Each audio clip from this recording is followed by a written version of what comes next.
बिस्मिल्लाहिर्रहमानिर्रहीम। अस्सलाम वालेकुम viewers, this is eyes law foundation channel. आज मैं आपके साथ अपने न्यू सब्जेक्ट और उसके न्यू टॉपिक के साथ हाज़िर हुई हूँ। न्यू सब्जेक्ट ये था CPC, the code of civil procedure. ठीक है, उसका हम आज पढ़ेंगे सेक्शन 2।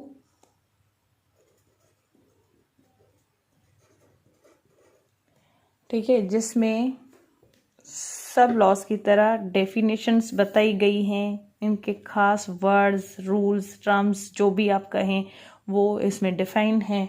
अब सेक्शन 2 सबसेक्शन 1 इसमें बताता है code. What is code? Code includes rule, यानी जो कोड है, इस CPC को कोड कहा गया है तो उसका मतलब है रूल्स यानी उसूल।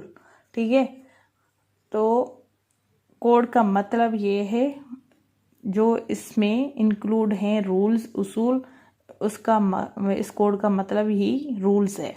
सही है। जहाँ कहीं भी ये कोड वर्ड नज़र आएगा या लिखा गया हो इस कोड के अंदर यानी CPC के अंदर, the code of civil procedure के अंदर, तो वहाँ उसका मतलब ही ये होगा रूल्स।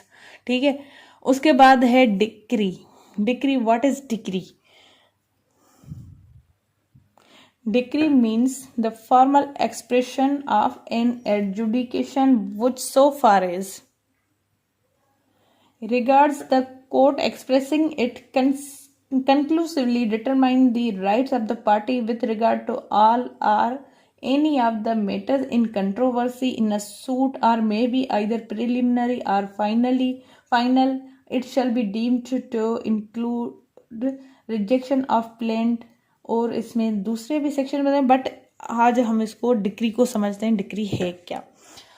डिक्री के जो मेन इसेंशियल्स हैं वो है, ये तो फॉर्मल एक्सप्रेशन होता है, यानी एक ऑफिशियल राइटिंग। ठीक है, ऑफिशियल राइटिंग जो एक अथोराइज्ड बॉडी की तरफ से of an adjudication. What is an judication? Adjudication is a decision. ठीक है, ये एक राइटिंग में डिसीजन दिया गया होता है जिसमें जो के सूट में होता है। डिसीजन किसका? सूट का, किसी सिविल सूट का। सिविल लॉ के अंदर सिविल सूट का डिसीजन हो जो फॉर्मल एक्सप्रेशन के सूरत में हो, और उसमें कंक्लूसिवली, यानी जो ना एक कंक्लूसिव इख्तितामी जो है राइट्स जो है ना पार्टीज के डिटरमाइंड हो, यानी मेंशन्ड हो, बताए गए हों, अनाउंस किए गए हों, डिक्लेयर किए गए हों। Conclusive right of the parties, यानी कोई चीज़ है वो किसकी है, ये एक इख्तितामी डिटर्मिनेशन हो किसकी तरफ से, किसी भी डिसीजन में कोर्ट की तरफ से सिविल सूट में, और उस किस वजह से any of the matter in controversy in the civil suit, यानी वो मामला जिसके ऊपर, यानी जिसकी वजह से मसले मसाइल क्रिएट हुए हों उस सूट के अंदर, यानी जो वो सूट है उसके अंदर जो मेन वजह है, यानी वो काज क्या है जिसकी वजह से इस सूट का जो आना, कोर्ट में पेश होना किसी वजह से ज़रूरी था, यानी वो दाखिल हुआ सूट। ठीक है, वो सूट एक कोर्ट का डिसीजन, डिक्री में फॉर्मल एक्सप्रेशन होता है, डिसीजन जो कि कंक्लूसिव राइट डिटरमाइन करती है पार्टी की, और ऐसे राइट्स ऑफ पार्टी जो कि कंट्रोवर्सी में हो किसी मैटर के अंदर। ठीक है, चाहे वो जो डिटर्मिनेशन ऑफ राइट्स है वो प्रीलिमिनरी हो या फिर फाइनली हो, यानी वो जो राइट उस पार्टी के किसी जो हकदार है उस पार्टी के, ये नहीं देखा जाता कि कौन हकदार है, लेकिन जिसको सबूत ज़्यादा सपोर्ट कर रहे हों, कोर्ट सबूत ही देखती है, तो वो चाहे इनिशियल स्टेज यानी शुरुआती डिक्री मिल जाए या फिर फाइनली वो वही हो।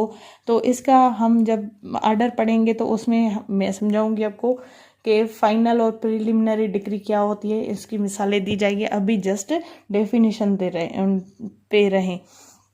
तो ये फॉर्मल एक्सप्रेशन होता है किसी भी फैसले का जिसमें राइट डिक्लेयर होते हैं पार्टीज के, और वो राइट्स जो के कंट्रोवर्सी में हैं किसी मैटर के अंदर, सिविल सूट के अंदर, ठीक है। तो ये होती है decree. Now decree holder, section 2 subsection 3, decree holder. Who is decree holder? Any person, कोई भी बंदा, in whose favour a decree has been passed, जिसके फेवर में यानी जिसके हक में डिक्री पास हुई है, or in order capable of execution has been made, यानी कोई या फिर कोई ऐसा ऑर्डर जो इस लायक हो कि उसके ऊपर एग्जीक्यूशन हो, जो वो ऑर्डर दिया गया है, ठीक है, वो है डिक्री होल्डर, यानी डिक्री जिसके फेवर में आए वो है decree holder. Now subsection 4 section 2 subsection 4, district. Local limits of the jurisdiction of a principal court of original jurisdiction called district court and includes the local limits of the ordinary original jurisdiction of a high court। यानी local limit किसी भी ऐसी jurisdiction हो principal यानी head court जिसमें वो मामला ज़ेरे बहस था या पेश किया गया हो, ऐसी सिविल कोर्ट में जिसमें वो इनिशियली स्टेज यानी जिसकी वो ओरिजिनल जुरिस्डिक्शन थी, यानी जिसके हुदूद में वो केस आया, तो उस कोर्ट को कहा जाएगा डिस्ट्रिक्ट कोर्ट, ठीक है। डिस्ट्रिक्ट वो जिसके अंदर वो कोर्ट आती हो, ठीक है, उसको डिस्ट्रिक्ट कहा जाएगा। और उसके अंदर जो है ना लोकल लिमिट्स उसकी ओरिजिनल जुरिस्डिक्शन के हिसाब से बयान की गई हों किसी भी हाई कोर्ट के हिसाब से, सही है। सिविल लेवल पे वो हाई कोर्ट समझी जाएगी। डिस्ट्रिक्ट वही है जिसके अंदर सिविल कोर्ट उसकी हेड यानी जहाँ पे वो बहस वाला मामला आया उसकी लोकल लिमिट्स में उसकी जुरिस्डिक्शन में उसको डिस्ट्रिक्ट कहा जाएगा। ऐसा ना हो कि केस हुआ है लड़काना का और कंबर शदात कोर्ट का और वो जो है डिस्कस किया जा रहा है कराची में या किसी और ज़िले में, तो ऐसा नहीं है। यानी जो केस जहाँ का है, जो सूट जहाँ का है और वहीं पे वो कंटेस्ट हो तो उसको डिस्ट्रिक्ट कहा जाएगा अकॉर्डिंग टू दिस कोड, ठीक है।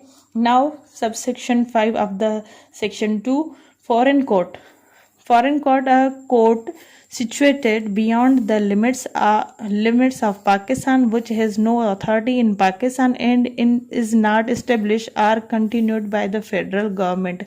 यानी ऐसी कोर्ट जो कोई कायम की गई हो पाकिस्तानी हुदूद से बाहर, या फिर वो ऐसी कोर्ट जिसको अथॉरिटी नहीं दी है पाकिस्तान ने, या फिर पाकिस्तान ने उसको कायम नहीं किया कि वो कंटिन्यू कर सके अपने प्रैक्टिसेस, किसी भी फेडरल गवर्नमेंट की तरफ से उसको कोई भी अथॉरिटी नहीं मिली, वो कोर्ट कहलाई जाएगी फॉरेन कोर्ट।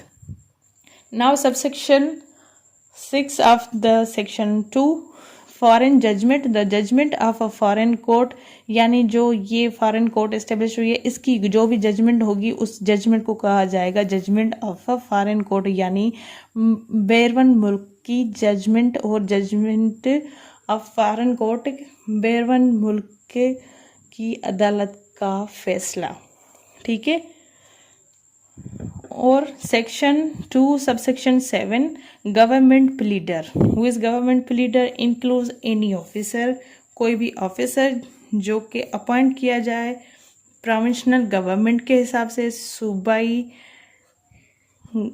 हुकूमत के बिहाफ पे, to perform all or any of the function, सारे फंक्शन या फिर उनमें से कुछ expressly imposed by this code, उनमें से कुछ जो वाज़े इम्पोज किया जाए इस कोड के अकॉर्डिंग गवर्नमेंट प्लीडर के ऊपर, acting under the direction of the government of.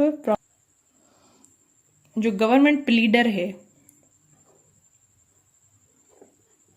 उसको ये इख्तियार दिया जाए कि वो सारे फंक्शन परफॉर्म करे या उनमें से कुछ जो वाज़ेह डायरेक्शन दिए जाए according to this code provincial government की तरफ से कि जो गवर्नमेंट प्लीडर है वो उनको परफॉर्म करे, तो उसको उस बंदे को कहा जाएगा गवर्नमेंट प्लीडर। यानी वो बंदा जो कंटेस्ट करे कोई भी सूट गवर्नमेंट के बिहाफ पे, उसको कहा जाएगा गवर्नमेंट प्लीडर। ठीक है।